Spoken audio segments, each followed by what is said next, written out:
ಶಿರಾ ನಗರಸಭೆಯ ಸಾಮಾನ್ಯ ಸಭೆ ಅಧ್ಯಕ್ಷರಾದ ಜೀಶಾನ್ ಮೊಹಮ್ಮದ್ ರವರ ನೇತೃತ್ವದಲ್ಲಿ ನಡೆಯಿತು. ಸದಸ್ಯರಾದ ಎಸ್ಎಲ್ ರಂಗನಾಥ್ ಹಾಗೂ ಸ್ವಾತಿ ಮಂಜೇಶ್ ರವರು ಮಾತನಾಡಿ, ನಗರದ ಜೀವನಾಡಿಯಾಗಿರುವ ಜಾಜಮ್ಮನಕಟ್ಟೆ ಸರ್ವೆ ಮಾಡಿ ಒತ್ತುವರಿಯಾಗಿರುವ ಜಾಗವನ್ನ ತೆರವು ಮಾಡದೆ ಅಭಿವೃದ್ಧಿ ಪಡಿಸುತ್ತಿದ್ದು, ಈಗಾಗಲೇ ಈ ಸ್ವತ್ತು ಸಹ ಮಾಡಿರುವುದು ಭೂಗಳ್ಳರಿಗೆ ಸಹಾಯವಾಗಲಿದ್ದು, ಈ ಕೂಡಲೇ ಈ ಸ್ವತ್ತನ್ನು ರದ್ದುಪಡಿಸಿ ಸರ್ವೆ ಮಾಡಲು ಮುಂದಾಗಬೇಕು ಎಂದು ಒತ್ತಾಯಿಸಿದರು. 90 ದಿವಸ ಆದ್ರೂ ನೀವು ಇನ್ನೂ ಕೇಳಿದೀವಿ ಮಾಡಿದೀವಿ ಅಂದ್ರೆ ನಿಜಕ್ಕೂ ಇದು ನಿಜವಾಗ್ಲೂ ಅವಮಾನ ಮಾಡ್ತಿದ್ದಾರೆ ನಮ್ಗೆ.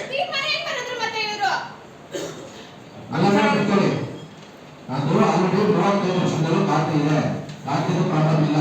ನಿಮ್ಗೆ ಒತ್ತುವರಿ ಆಗೋದ್ರ ಬಗ್ಗೆ ನಾವು ಆಲ್ರೆಡಿ ಸರ್ವರಿಗೂ ಬೋರ್ಡ್ ರೇಟ್ ಹಾಕಿದ್ವಿ, ನಾವು ರಿಕ್ವೆಸ್ಟ್ ಮಾಡಿದ್ವಿ ಅಳತೆ ಮಾಡ್ಕೊಡಿ ಅಂತ. ಈಗ ಒಂದು ವಾರದಲ್ಲಿ ಅಳತೆ ಮಾಡ್ಕೊಡ್ತಾರೆ. ಅಲ್ಲಿವರೆಗೂ ಪೆಂಡಿಂಗ್ ಇಡ್ರಿ, ಅಲ್ಲಿವರೆಗೂ ಒತ್ತುವರಿ ಆಗಿರ್ತಂದ್ರೆ ನಾವು ಮನವಿ ಮಾಡಿ ಮಾಡಿಸ್ಕೊಳ್ಳೋಣ, ಇಲ್ಲ ಕ್ಲಾರಿಫೈ ಮಾಡೋಣ. ನಿಮ್ಗೆ ಕ್ಲಾರಿಫಿಕೇಶನ್ ಇಲ್ಲ, ನಿಮ್ಗೆ ಕ್ಲಾರಿಫಿಕೇಶನ್ ಇಲ್ಲ ಅದ್ರ ಬಗ್ಗೆ.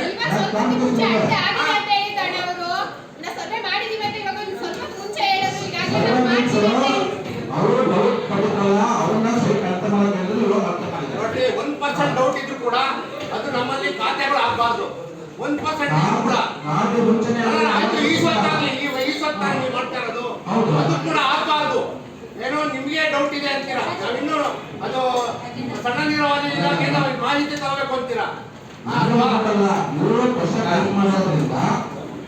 ಜಾಸ್ತಿ ಕಟ್ಟನೆ ಅಲ್ವಾ? ಹೌದು, ಅದಕ್ಕೆ ರಿಕ್ವೆಸ್ಟ್ ಮಾಡ್ಕೊಂಡಿದ್ದೀವಿ. ನಾವು ಕೃಷಿ ಕಂದಾಯ ನಾವು ಮಾಡ್ತಾ ಇದೀವಿ, ಅಳತೆ ಮಾಡ್ಕೊಂಡಿದ್ದೀವಿ ಕೇಳಿಲ್ಲ ಕೊಡಿ ನೀವು. ಈಗ ಇದ್ರದ್ದು ತಿಳಿಸಲಾಯಿತು ಅಂತ ಇದೆ, ಅದು ನಮ್ಗೆ ಏನಾಗಿದೆ ಅಂತ ತಿಳಿಸಿ. ಇವಾಗ ಅದ್ರ ಬಗ್ಗೆ ನೀವೇನು ವೆರಿಫೈ ಮಾಡಿದ್ರಿ, ಸ್ಮಾಲ್ ಇರಿಗೇಷನ್ ಅವ್ರು ಏನ್ ಕೊಟ್ಟರು ನಿಮ್ಗೆ, ಅದನ್ನೆಲ್ಲ ನಮ್ಗೆ ಮಾಹಿತಿ ಕೊಡಿ ಸಭೆಗೆ. ಈಗ ಅವ್ರು ಏನು ಕ್ವಶನ್ ಕೇಳಿದ್ರು, ಡೌಟ್ ಇರ್ತಕ್ಕಂಥದ್ದು ಸಹಿತ ಅಳತೆ ಹೇಳಿದ್ರು, ಇಲ್ಲ ಅಳತೆ ಮಾಡಿದ್ದಾರೆ. ಈ ಜಾಸ್ತಿ ಕಟ್ಟಡ ಅಳತೆ ಮಾಡಬೇಕಂತಂದ್ರೆ 3 ಸರಿ ನಾವು ಸರ್ವೆ ರಿಕ್ವೆಸ್ಟ್ ಮಾಡ್ಕೊಂಡಿದ್ದೀವಿ. ಆ ಕಡೆ ಎಲ್ಲ ಈಗ ಸಪ್ತಗಿರಿ ಗೋರ್ಮೆಂಟ್ಗಳೆಲ್ಲ ಒತ್ತುವರಿ ಆಗಿದೆ, ಅದನ್ನ ಮಾಡಬೇಕು. ಒಂದು ಲೈನ್ ಮಾತ್ರ ಏನ್ ಬರುತ್ತೆ ಅದು ಮಾತ್ರ ಬಫರ್ ಝೋನ್ ಬರ್ಬೋದು, ಅಲ್ಲಿ ಹೋಲ್ಡ್ ಮಾಡಿ ಆಯ್ತಪ್ಪ. ಆ ಬಫರ್ ಝೋನ್ ಬರುತ್ತೆ ಅಂತ ನೀವು ಕ್ಲಾರಿಫೈ ಆಯ್ತಲ್ಲ, ಹೆಂಗೆ ಈ ಸ್ವತ್ತು ಹೆಂಗ್ ಮಾಡ್ಕೊಟ್ಟೆ ನೀನು? ಬಿಲ್ಡಿಂಗ್ ಕಟ್ಟಕ್ಕೆ ಕೆಲವೊಂದು ರೂಲ್ಸ್ ರೆಗ್ಯುಲೇಷನ್ ಇದೆ. ಕಟ್ಬೋದಾ? ಬಫರ್ ಝೋನ್ ಕಟ್ಬೋದಾ? ಆಯ್ತು, ಅದನ್ನ ಎಷ್ಟು ಮೀಟ್ರು ಎಷ್ಟು ಅಡಿ ಅಂತ ನಮ್ಗೆ ಹೇಳಿ. ಅದಕ್ಕೆ ಸರ್ವೆ ಹಾಕಿದ್ರೆ ಮತ್ತೆ ಅವಾಗ ಈ ಸ್ವತ್ತು ಹೆಂಗ್ ಕೊಟ್ಟೆ ನೀವು? ಈ ಸ್ವತ್ತು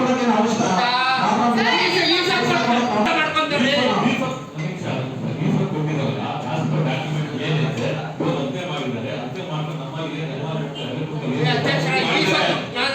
ಸದಸ್ಯರಾದ ಶಂಕರಪ್ಪ ಮಾತನಾಡಿ, ಐಬಿ ಸರ್ಕಲ್ನಲ್ಲಿ ಸರ್ಕಾರಿ ಪಿಯು ಕಾಲೇಜ್ ಎದುರು ಹಾಪ್ಕಾಮ್ಸ್ ಮಳಿಗೆಗೆಂದು ಪೆಟ್ಟಿಗೆ ಇಟ್ಟಿದ್ದು, ಕಾಲೇಜು ಆಡಳಿತ ಮಂಡಳಿ ಹಾಗೂ ಸಾರ್ವಜನಿಕರು ಈ ಮಳಿಗೆಯಿಂದ ತೊಂದರೆಯಾಗುವುದಾಗಿ ಆಕ್ಷೇಪ ವ್ಯಕ್ತಪಡಿಸಿದ್ದು, ಶಾಲಾ ಕಾಲೇಜು ಪ್ರದೇಶದಲ್ಲಿ ಇದಕ್ಕೆ ಅವಕಾಶ ಮಾಡಿಕೊಡಬಾರದು ಎಂದರು.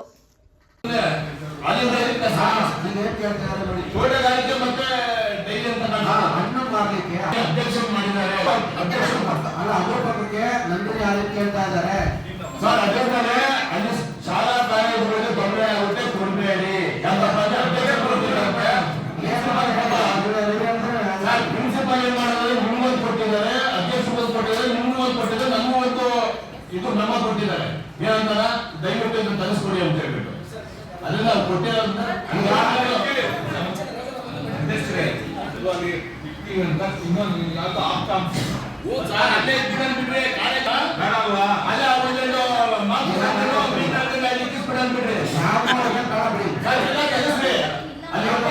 ಅಲ್ಲಿರ್ತಕ್ಕಂಥ ಏನ್ ಕಾಲೇಜ್ ಮುಂದಿದಾವೋ ಪ್ರತಿಯೊಂದು ಸದಸ್ಯರಾದ ರಂಗರಾಜು ಮಾತನಾಡಿ, ನಗರದ ಆರ್ಎಂಸಿ ಎದುರು ಇರುವ ಲಕ್ಷ್ಮೀನಾರಾಯಣ ಕಲ್ಯಾಣ ಮಂಟಪ ಕಟ್ಟಡವನ್ನು ಸಾರ್ವಜನಿಕರ ಹಿತಾಸಕ್ತಿಗಾಗಿ ಮೀಸಲು ಇಟ್ಟಿರುವ ಪಾರ್ಕ್ ಜಾಗವನ್ನು ಒತ್ತುವರಿ ಮಾಡಿದ್ದು, ಕೂಡಲೇ ನೋಟಿಸ್ ನೀಡಿ ಒತ್ತುವರಿ ಜಾಗವನ್ನು ತೆರವುಗೊಳಿಸಬೇಕು ಎಂದು ಒತ್ತಾಯಿಸಿದರು.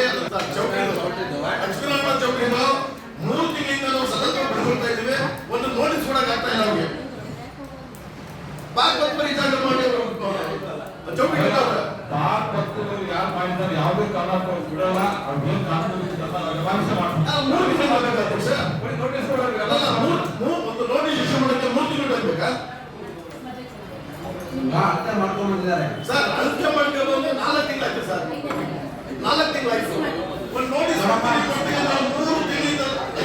ಮಾಡಿ